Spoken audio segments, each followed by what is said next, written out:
ఇక్కడ గవర్రాజ్ అంటే ఎవర్రా? పైకి వెళ్ళాడు. ఏంటి పోయాడా? చెట్టు మీద ఉన్నాడా? ఓహో నమస్కారం అండి. గవర్రాజ్ అంటే నువ్వేనేట్రా? చిత్తం తమరో? నేను మీసాల అమ్మిరాజు. ఓహో. అమ్మినా అమ్మకపోయినా కోటయ్య గారు కొబ్బరి తోట టోటల్ గా కొనేయాలనుకుంటున్నాను. అమ్మాయి కోటయ్య గారి తోటలు కొంటారా? అయితే పైకి రండి. నో నో, నువ్వే కింద అడ్వాన్స్ ఇచ్చేస్తాను. అడ్వాన్స్ కాదు అడ్వాన్స్. లేకపోతే నువ్వు సైలెన్స్. తాతాలు ఏంట్రా నీ మోహులారి గట్టి పైకి పంపరా. అమ్మా ఏంటి అడ్వాన్స్ ఇస్తావా? కోటయ్య గారు ఆస్తులు అమ్మడానికి మేమెవరు, కొనటానికి నువ్వెవరు? నువ్వు గవర్రాజువి, నేను అమ్మిరాజుని. నువ్వు అమ్మిరాజువైనా తమ్మిరాజువైనా అమ్మడానికి సావిత్రక్క ఒప్పుకోదు. సావిత్ర ఆ మధ్య సోమయాజులు గారు నావలెంకన్నా కలిసి కోటయ్య గారు వాడిన పాస్ సామాన్లు అమ్ముతానంటేనే అసలు సావిత్రక్క ఒప్పుకోలేదు. సావిత్రి సావిత్రి అంటున్నావు, ఎవరా టికెట్? నాకేదో డౌట్ గా ఉంది ఆ వ్యక్తి మీద. ఇందాక నువ్వు మీసాలు అంటించుకున్నప్పుడే నీ మీద నాకు డౌట్ వచ్చింది. ఇంతకీ ఎవరా నువ్వు? తింగరోడు తెలిసిపోయినట్టుంది. ఆన్సర్ తర్వాత చెప్తాను గానీ, సావిత్రి అంటే కోటయ్య గారి సెకండ్ సెటప్ కదా. అరే ఏసేయండి రాయండి.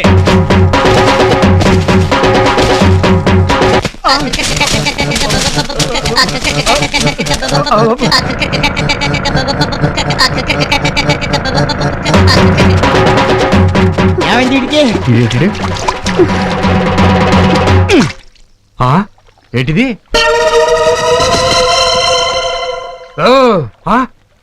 నిన్ను కూడా తల్లి తగలేశారనమాట. ఇంతకీ గవర్రాజు ఎవరో తెలుసుకున్నావా? తెలుసుకోవడం కాదు, కలుసుకున్నాను.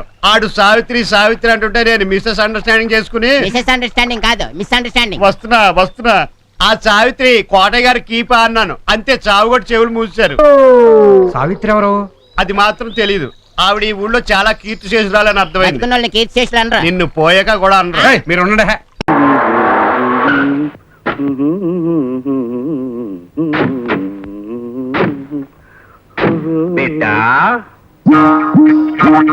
ఎవరు మీరు? త్రికాలములు ఎరిగిన వాళ్ళం. నిన్న జరిగింది చెబుతాం, నేడు జరుగుతున్నది చెబుతాం, రేపు జరగబోయేది చెబుతాం.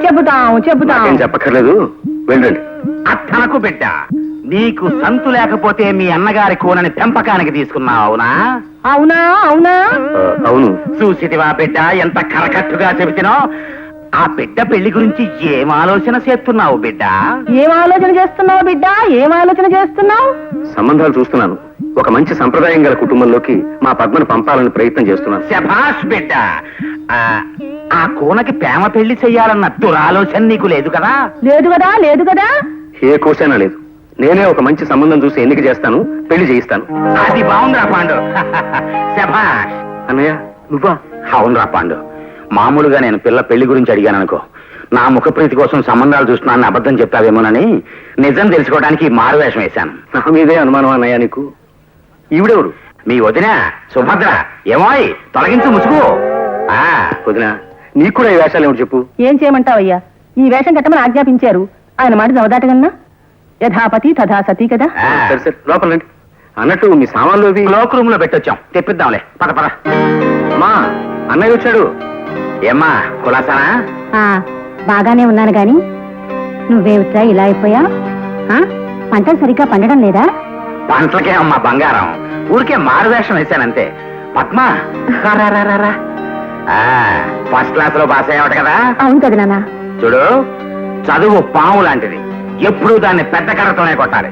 అత్యవసర మార్కులతో కొడితే తోక మీద లేచి కాటేస్తుంది. అదేమిటన్నయ్యా, పాముకి చదువుకి పూలికేమిటి? పూలికేరా, అలా అనాలనిపించింది అనేశాను. నేను ఎప్పుడు అంతే కదా. ఇప్పుడు వేడి వేడి కాఫీ పడాలరా అబ్బాయి. అగు వచ్చేసాయి.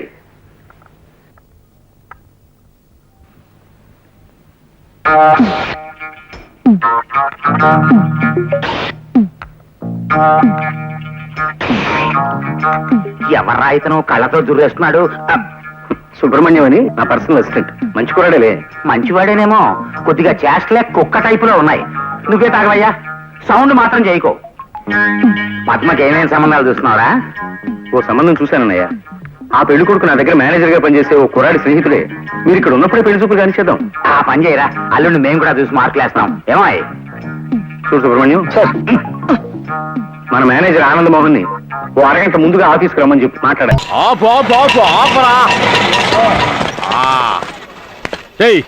ఈ ఫీరో మన కారు తీసుకున్న డబ్బున్న ఇవ్వాలా?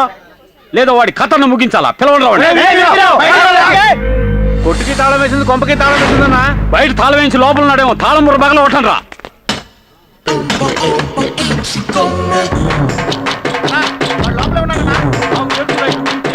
ఏరా బయట తలుపులు వేసుకుని లోపల ఉన్నావే, నీకు సిగ్గు లేదో?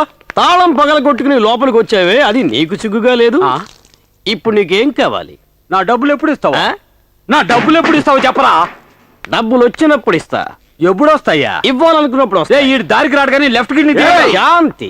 ఏమే? పోయిన వారమే బొబ్బుల నుంచి సబ్బు లబ్బులు వచ్చి తీసుకెళ్లాడు. అయితే రైట్ కిడ్నీ ఇంకోసారి శాంతి. ఎందుకని? అంతకు ముందు వారమే గబ్బుల గంగాధరం వచ్చి బుక్ చేసుకుపోయాడు. మరి నీ కిడ్నీలే లేవా? కిడ్నీలో రాళ్ళు ఉన్నాయి, ఇవ్వమంటా.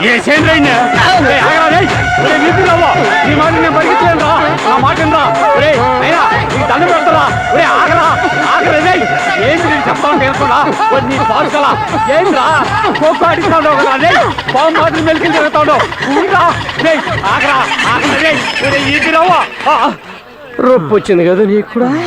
మరి నువ్వు పరిగెత్తి చూడలా? అవును, ఎందుకు రైట్ పరిగెత్తినావా? అప్పిచ్చినోడివి, కత్తి తీసే కంగారు పడినంటే. డబ్బులు ఇచ్చి చావచ్చు కదా. నేను ఇచ్చాను, పుచ్చు వచ్చేవాడు కదా. ఏంటి రే, ఎందుకు ఇలా గాడి చుట్టూ తిరిగి అడ్డగాడిద ఇలా తిరుగుతారు? ఆగండి రా. కొట్టాలనుకుంటే 2 దెబ్బలు కొట్టేసి వెళ్ళి పనులు చూసుకోండి. ఒక్క నిమిషం. ఎక్కడైనా కొట్టు, కానీ ఫేస్ మీద మాత్రం కొట్టకు. ఎందుకో? పర్సనాలిటీ పాడైపోదు. ఇప్పుడు మాత్రం ఉండి చచ్చిందన్నా.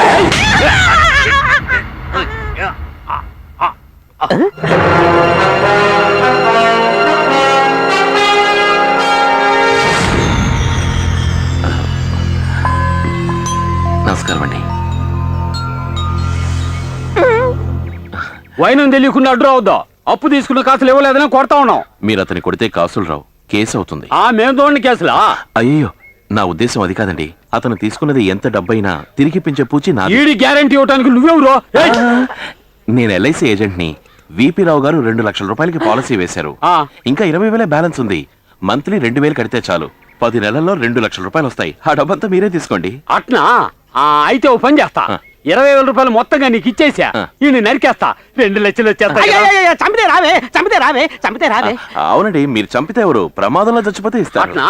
అయితే ఇందా 2,000 రూపాయలు మొదటి కంతో. 9 నెలలు నేనే కడతా, కానీ ఆ 2 లక్షలు నాకే ఇవ్వాలా. ఇస్తారు కదా? వస్తాం. రండ్రా.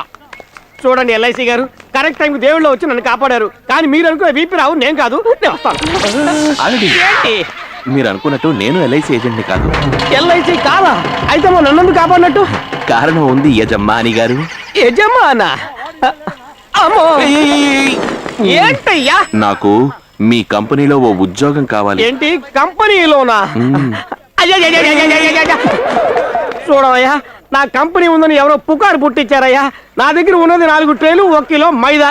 అది బేకరీ అని చెప్పుకుని ఊళ్ళో కాలం గడుపుతున్నాను. నన్ను యజమాని అనుకుని ఉద్యోగం అడుగుతున్నావే? పోవయ్యా. యజమాని గారు, పోవయ్యా. యజమాని గారు.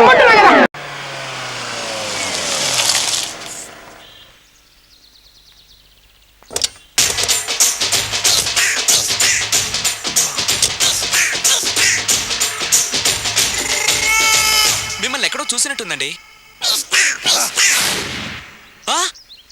అన్నా నువ్వా? అరే ఆ రోజు అరే ఆ రోజు నుంచి ఈ రోజు వరకు కళ్ళ గంతలు తీయలేదురా. తీస్తే నిన్నే చూడాలనుకున్నా. విప్పండ్రా, తీయండ్రా.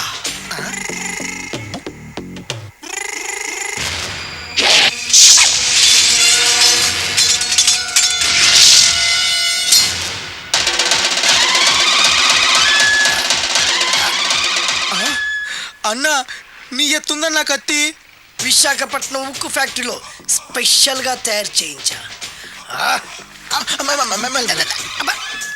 రేయ్, ఈ కత్తితో నిన్ను ముక్కలు ముక్కలు నరికి మనిషి బిర్యానీ, మనిషి 65, మనిషి కీమా బాల్స్ చేసి నీ రక్తాన్ని సూపులా తాగుతా. ఇందులో వెరైటీ ఏముందన్నా?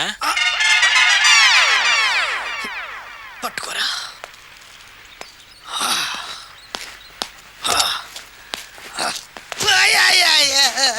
ఎందుకు ఏడుస్తున్నావా?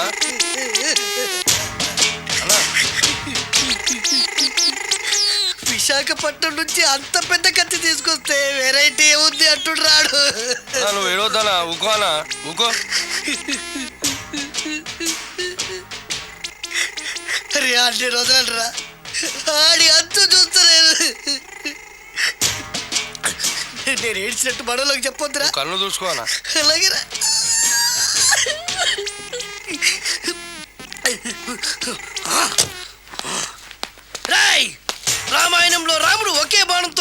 వేట్లు నరికాడు. ఈ పిస్తా ఈ కత్తితో మీ 5 తలలు ఒకే వేటుకు నరుకుతాడు. ఆ దిర్రా వెరైటీ. రాముడు ఆల్రెడీ నరికాడు కదన్నా, ఇంకా వెరైటీ ఏముంది? Excuse me 1 minute.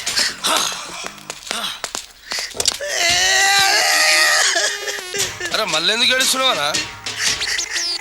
అసలు ఏమనుకుంటున్నా వాడు ఏం చేసిన వెరైటీ నేనేం చేసిన వాళ్ళారా? అరే ఊరుకోనా ఊరుకో. అసలు వాడు వదిలిపెట్టే సమస్య లేదురా. ఆడంత చూస్తా మళ్ళీ నేను ఏడ్చిన పనులకు చెప్పకరా. సరే అన్న. రాయ్ రిక్వెస్ట్ చేస్తున్నాను, నేను ఎలా వెరైటీగా చంపాలో నువ్వే చెప్పరా ప్లీజ్. నరకడానికి వచ్చి ఇలా అడుక్కోవడం చాలా వెరైటీగా ఉంది, అందుకే చెప్తున్నా. ఇంకాసేపట్లో ఆ టీవీలో సాంగ్స్ వస్తాయి. వస్తే ఒక్క హీరో నాకు, మిగతా హీరోలు అందరూ నీకు. అంటే నేను కోరుకున్న హీరో పాట వస్తే నేను నీకు లెంపకాయలు వేస్తా. మిగతా ఏ హీరో పాట వచ్చినా మీరు మమ్మల్ని నరికేయచ్చు. అన్నా మనకి ఎక్కువ ఛాన్సులు ఉన్నాయన్నా. నీకు ఏ హీరో పాట కావాలో కోరుకో. చిరంజీవి. ఓకే, చిరంజీవి పాట తప్ప ఏ హీరో పాట వచ్చినా మీ 5 తలలు ఫుట్బాల్ లా గాల్లో లేస్తాయి. అరే లేపుంచిన కత్తి. సారీ అన్నా, లెంపకాయలు తప్పదనా? రేయ్ అబ్బా! అయ్యో! అయ్యా! అబ్బా! అది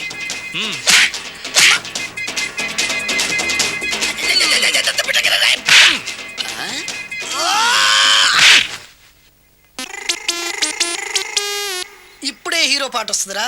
మళ్ళీ చిరంజీవిదే అన్నా. అమ్మాయి కూడా ఆంధ్రప్రదేశ్ లో ఒక చిరంజీవి ఫ్యాన్సే కాదురా, Balakrishna fans, Nagarjuna fans, Pawan Kalyan fans కూడా ఉన్నారా. నన్ను చిరంజీవి కాపాడతాడన్నా. లేపే ఉందన్నా.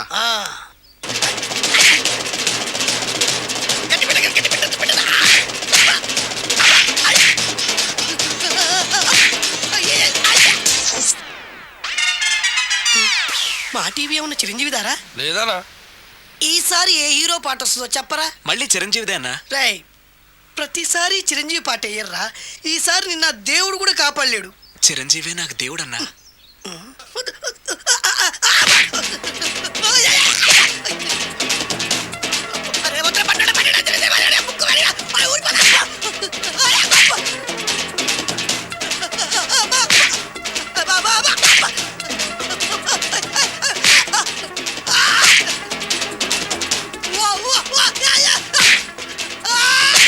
ప్రోగ్రామ్ అయిపోయిందన్నా. ఇందులో ఏదో మోసం ఉందిరా. ఇందులో ఏ మోసం లేదు. ఇవాళ మా చిరంజీవి అనే బర్త్డే.